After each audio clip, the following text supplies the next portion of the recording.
And then this being our 26th week, we have some guest speakers, and I guess first is my friend, the Reverend Andrew Harris from Bearing Witness. Thank you, Todd. Thanks, Todd.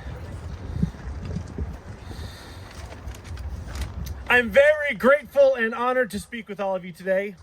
If we haven't met, like Todd said, I'm Reverend Andrew Harris. I'm the pastor at the Burlington United Church of Christ. I'm a member of the organizing committee of the Bearing Witness stand out here on Wednesdays.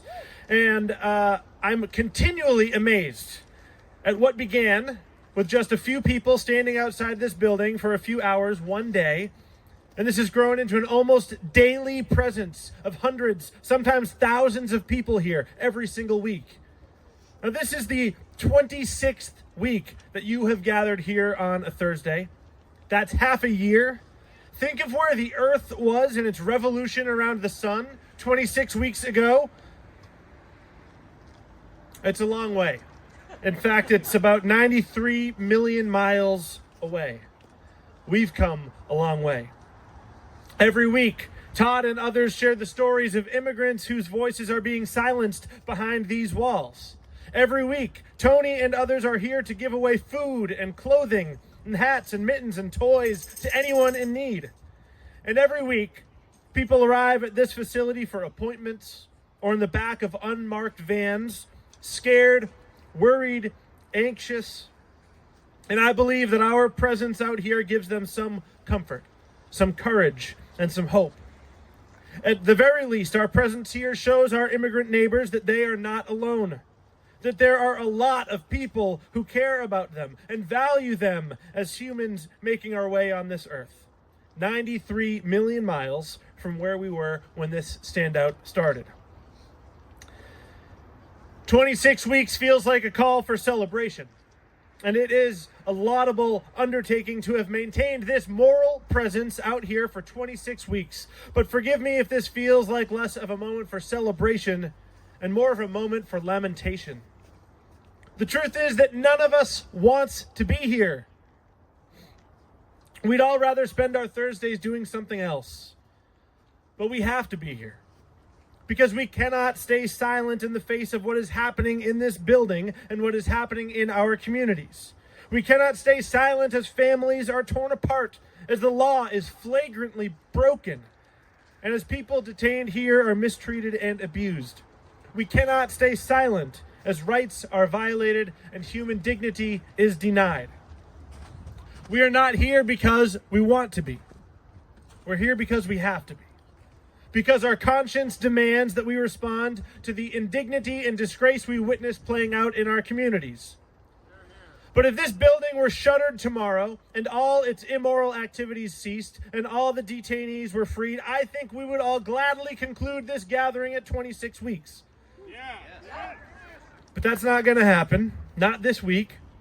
And so I have no doubt that all of you will make your way here once again next Thursday for week 27 with hearts sad and burdened, yet resolute.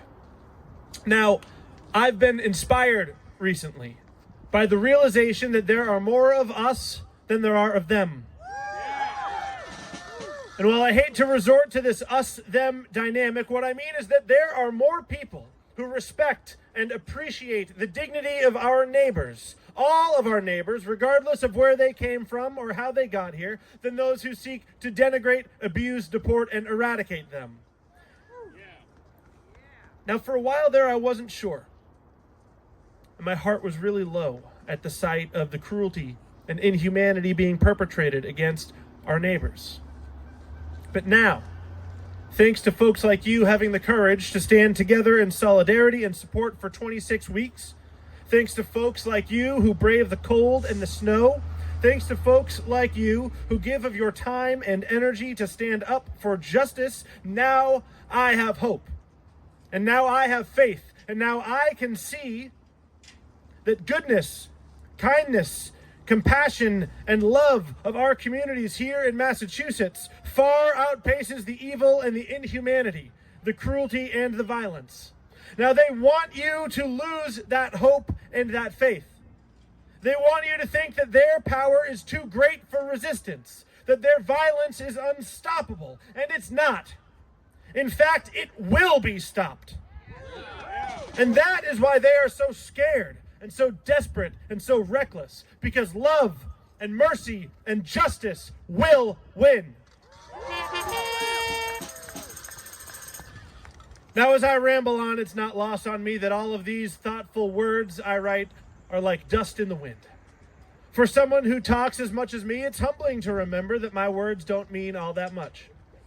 And I can wax poetic and get sentimental about the beautiful solidarity I've come to know at these gatherings, but that won't make a stitch of difference for the folks sleeping on concrete floors inside. But there are words that we speak that have power. And they don't require any mastery of rhetoric or poetry. They're the short, simple words. Words like justice, peace, freedom, hope, and mercy.